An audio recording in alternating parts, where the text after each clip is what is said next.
कृष्ण कृष्ण कृष्ण हरे हरे राम राम राम हरे हरे कृष्ण। আমি জানতাম না যে আমার এখানে আসার কথা ছিল বা কিছু করার কথা, আমি জানতাম না। এক্ষুনি আমাকে বলা হলো, আমি এসেছি। আগে থেকে বলবার সময় ভাবতাম কী বলবো। যতক্ষণ শুনেছি যে আজকের যে অক্ষয় তৃতীয়া মহোৎসব উপলক্ষে আপনারা এখানে এসেছেন মন্দিরে, গুরু মহারাজের দুটি প্রসঙ্গ বলবো অক্ষয় তৃতীয়া বিষয়ে। গুরু মহারাজ বলেন যে 12টি যে মাস রয়েছে তার মধ্যে কার্তিক মাস, মাঘ মাস এবং বৈশাখ মাস, এই 3টি মাস হচ্ছে শ্রেষ্ঠ। 3টে মাসের মধ্যে কিছু কিছু শাস্ত্রে বর্ণনা দিয়েছে যে বৈশাখ মাস হচ্ছে শ্রেষ্ঠ মাস। ভগবত ভক্তিকে উন্নতি সাধন করতে এই বৈশাখ মাসের মহিমা বর্ণনা করা হয়েছে। সাধারণত আমরা জাগতিক দৃষ্টিভঙ্গিতে অনেক কিছু বিষয় বিবেচনা করার চেষ্টা করি, কিন্তু মাঝে মাঝে কেবল আধ্যাত্মিক দৃষ্টিভঙ্গি দেখলেই সবচাইতে পরম মঙ্গল হয়ে ওঠে। যারা এখানে এসেছেন, বিভিন্ন সেবা কাজে আপনারা অংশগ্রহণ করছেন, আশা করি আপনারা আধ্যাত্মিক দৃষ্টিভঙ্গিতেই সেবা করছেন। এবং কেউ যখন আধ্যাত্মিক দৃষ্টিভঙ্গিতে কেউ যখন সেবা করে, বাকি যা কিছু আছে সেগুলো স্বাভাবিকভাবে পূর্ণ হয়। কিন্তু কেউ যদি কেবলমাত্র জাগতিক দৃষ্টিভঙ্গিতে সেবা করে, সেখানে আধ্যাত্মিকভাবে আমরা অগ্রগতি লাভ করি। কিন্তু আধ্যাত্মিকভাবে অগ্রগতি লাভের জন্য কেউ যখন কোনো সেবা করে, ভগবান সেই ভক্তের দায়িত্ব নেয় এবং সেই ভক্তের যা কিছু প্রয়োজন সেটা ভগবান সামাল নেয়। এই প্রসঙ্গে আজকেরই দিনে একটি লীলা ছিল। সেই লীলার মাধ্যমে ভগবান কৃষ্ণ স্থাপন করলেন আজকের দিনের মহিমা। নন্দ মহারাজ উনি নন্দালয়ে ছিলেন, নন্দগাঁওতে। তো গতকাল মানে অক্ষয় তৃতীয়ার আগের দিন নন্দ মহারাজ যশোদা মায়ের সাথে আলোচনা করেছেন যে যেহেতু আগামীকাল অক্ষয় তৃতীয়া, সেই জন্য আমি চিন্তা করছি আমি প্রয়াগে যাব। প্রয়াগে গিয়ে আমি গঙ্গাতে আমি স্নান করব। বৃন্দাবন থেকে প্রয়াগ অনেক অনেক, কিন্তু যেহেতু আগামীকাল অক্ষয় তৃতীয়া, আর অক্ষয় তৃতীয়াতে যা কিছু আধ্যাত্মিকভাবে বা জাগতিকভাবে আমরা শুরু করি, সাধারণত সফল হয় কেউ যদি ওইখান থেকে তার শরীর করেন শাস্ত্র সম্মত। নন্দ মহারাজের কাছে মনে হয়েছিল যে অক্ষয় তৃতীয়াতে যদি আমি গঙ্গাতে যাওয়ার জন্য রওনা হতে হয় বৃন্দাবন থেকে, সবচাইতে ভালো। তো যশোদা মা রাজি বলেন, ঠিক আছে তিনি কয়েকজনকে নিয়ে তাহলে কালকে রওনা হয়। যেহেতু নন্দ মহারাজ অক্ষয় তৃতীয়ার দিন সকালবেলা রওনা হলেন প্রয়াগরাজের জন্য, সেই জন্য যশোদা মা নন্দ মহারাজের জন্য এবং কয়েকজন ব্রজবাসীদের জন্য অনেক রকমের শুকনো খাবার প্রসাদ উনি তৈরি করেছেন, অনেক প্রকার। স্বাভাবিকভাবে কৃষ্ণ তো ছোট, কৃষ্ণের জানার খুব ইচ্ছা যে অন্যান্য দিন মা তো এত প্রকার রান্না করে নেয় আর এত পরিমাণ রান্না, কালকে কি দিন, কালকে কি আমার কি কোনো বিশেষ দিন? কৃষ্ণ নিজের মতো করে খাচ্ছে, যশোদা মায়ের নিজের মতো করে খাচ্ছে। কৃষ্ণ এসে মাকে জিজ্ঞাসা করছে, মা কালকে কি আমার কোনো বিশেষ দিন আছে? যশোদা জিজ্ঞাসা করছে, কেন তুমি কেন জিজ্ঞাসা করছো? আর তুমি এত প্রকারের পদ তুমি রান্না করছো, এদিকে আমার জন্য? তখন যশোদা মা বলেন না, এটা তোর জন্য না, এটা বাবার জন্য, তোর বাবার জন্য। হ্যাঁ না, বাবা বলে যাবে কালকে কি বাবার জন্মদিন, কেন রান্না করছে, বাবা দিয়ে দিতেছে। সকালবেলা হয়ে গেছে, কৃষ্ণা ঘুম থেকে উঠে বাবার কাছে বলেছে, আর দেখছে নন্দ মহারাজ প্রস্তুত হয়ে পবন সরোবরে যাচ্ছেন স্নান করতে, সিঁড়ি দিয়ে নামছে। আর কৃষ্ণা জিজ্ঞাসা করছেন নন্দ মহারাজকে, যে বাবা, মা বললো তুমি নাকি কোথাও যাচ্ছ? হ্যাঁ, আমি কালকে আমি আজকে স্নানাদি করে আমি প্রয়াগের জন্য রান্না করবো। আচ্ছা, মা এত কিছু রান্না করেছে তোমার জন্য, আমার জন্য কিছু রান্না করে।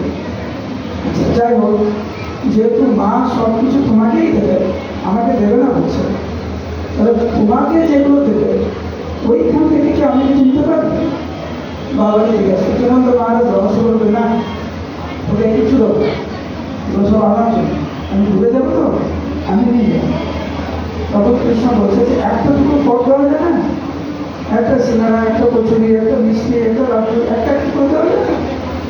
নন্দ মহারাজ রহস্য বলছে না, তোকে কিচ্ছু দেওয়া যাবে না, আমি ঘুরে যাবো তো, তুই এখানে দেখছিস কতদিন খাবে, কোথায় যাচ্ছ?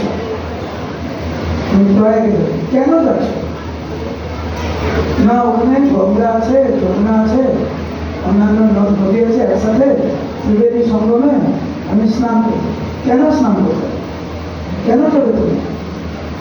তোকে এতদিনে বুঝার দরকার নেই। না, আমাকে জানতে হবে তো।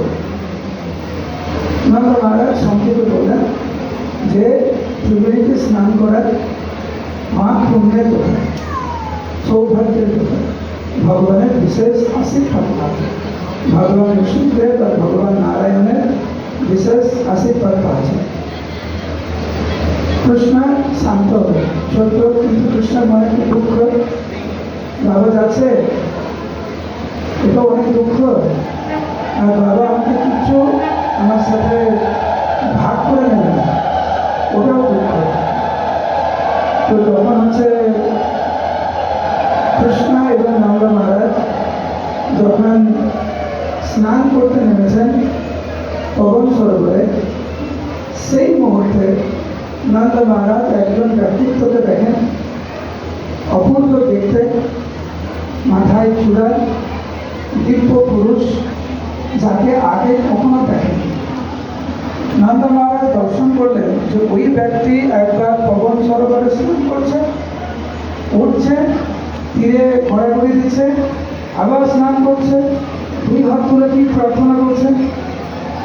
তো যেহেতু ওই ব্যক্তিকে নন্দ মহারাজ কখনো দেখেন না, সেই জন্য নন্দ মহারাজ ওনাকে জিজ্ঞাসা করছেন যে হে মহাশয়, আমি আপনাকে কখনো দেখিনি, তো দয়া করে বলবেন আপনি কে, আপনার পরিচয় কি, কোথা থেকে এসছেন, আপনি কেন এসছেন, আর কেন এখানে স্নান করে আপনি এই ব্রজ ধুলিতে আপনি ঘোরাঘুরি কেন দিচ্ছেন? তখন ওই ব্যক্তি বলেন যে আজ হচ্ছে অক্ষয় তৃতীয়া, এবং এই অক্ষয় তৃতীয়াতে আমি প্রত্যেকটি বছর আমি প্রয়াগ থেকে এইখানে আসি, পবন সরোবরে স্নান করে আমার জীবনকে আমি ধন্য করি। আচ্ছা, আপনি কে, আপনার পরিচয়? আপনি বললেন আপনি প্রয়াগ রাজ থেকে এসেছেন, আপনার পরিচয়? উনি বললেন আমি হচ্ছে প্রয়াগ রাজ। প্রয়াগ রাজ মানে হচ্ছে যে প্রয়াগের মূর্ত বিগ্রহ, এবং ওই প্রয়াগ রাজে সারা বছর আমার জলে স্নান করে অগণিত মানুষ তারা তাদের পাপ রাশি জলে সমর্পণ করে চলে যায়। সারা বছর আমি মানব জাতির এই ভাত দিন আমি গ্রহণ করি, কিন্তু বছরে একটি দিন এই অক্ষয় তৃতীয়াতে আমি আসি এই বৃন্দাবন ধামে, এই পবন সরোবরে স্নান করে আমি আমার জীবন পরিবর্তন করি, সফল করি, ধন্য করি। নন্দ মহারাজ ধ্যান পূর্বক শ্রবণ করলেন, পরে উনি ভাবলেন যে আমি চিন্তা করছি অক্ষয় তৃতীয়ার দিন এইখান থেকে আমি প্রয়াগে যাবো হেঁটে, আর যিনি প্রয়াগরাজ উনি অক্ষয় তৃতীয়ার দিন এইখানে এসে স্নান করে সমস্ত পাপ থেকে মুক্ত হয়ে মানব জীবন উনি ধন্য করছেন। তাহলে আমি প্রয়াগরাজে কেন যাব? অক্ষয় তৃতীয়াতে কোনো ধামে থেকে কেউ যদি কোনো সেবা করেন এটি সর্বশ্রেষ্ঠ। তো নন্দ মহারাজ মনে মনে ভাবলেন যে আমি যাবই, সিদ্ধান্ত নিয়ে নিয়েছেন যাবেন। স্নান করে সিঁড়িতে নন্দ মহারাজ উঠছেন। কৃষ্ণ জিজ্ঞাসা করছেন, বাবা তুমি কখন বেরোবেন? প্রয়াগে যাওয়ার জন্য কখন বেরোবেন? নন্দ মহারাজ বলছেন আমি যাবো না, আমি প্রয়াগরাজে যাবো না, আমি স্নান করতে যাবো না। কেন যাবে না?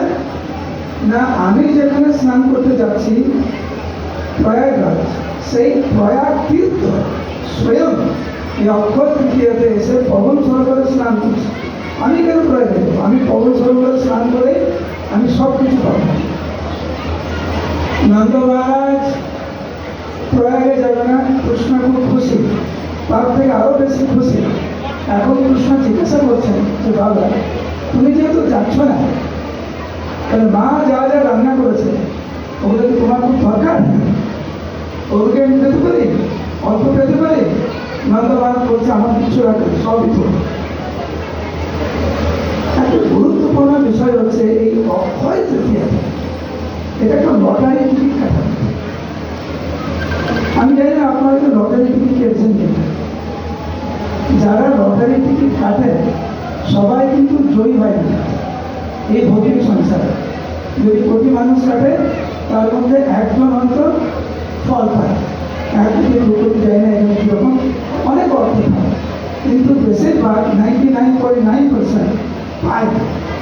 কিন্তু অক্ষয় তৃতীয়া হচ্ছে সেই তিথি যেখানে প্রত্যেকটি মানুষ, প্রত্যেকটি ভক্ত, প্রত্যেকটি জীব সামান্যতম জল অর্পণ করে, সামান্যতম স্নান করে, সামান্যতম কারণে পাখা দিয়ে, হরিনাম করে, বৈষ্ণব সেবা করে। শাস্ত্রে বর্ণনা, পদ্মপুরাণে বর্ণনা রয়েছে যে আজকের দিনে কেউ যদি সামান্যতম সেবা করে সে 100 ভাগ, 1000 ভাগ, 1 কোটি ভাগ না, 1000 কোটি ভাগ বেশি ফল। এটি শাস্ত্রীয় সিদ্ধান্ত। সেই জন্য আজকের এই তিথিতে আপনাদের সাধ্য মতো কেউ যদি সেবা করেন, কারণ এই আজকের আমি সকালে বলছিলাম এই মন্দিরের উদ্দেশ্য কিন্তু হরিনাম প্রচার। কালকে হরিনাম দেওয়া হচ্ছে সর্বশ্রেষ্ঠতম দান। প্রভুপাদ বলেছেন এই মন্দির পরিকাঠামো গড়ার মূল উদ্দেশ্য হচ্ছে যাতে জনসাধারণ ঐক্যবদ্ধ হয়ে ভগবানের কীর্তন, জপ, নাম যে গ্রহণ করে তাদের মানব জীবন সার্থক করতে পারে। মন্দির প্রকল্প মানে হচ্ছে মন্দিরের গৃহ। তো ভগবানের গৃহ তৈরি করার জন্য কেউ যদি কোনোভাবে সাহায্য করে তাহলে তার মানব জীবন ধর্ম।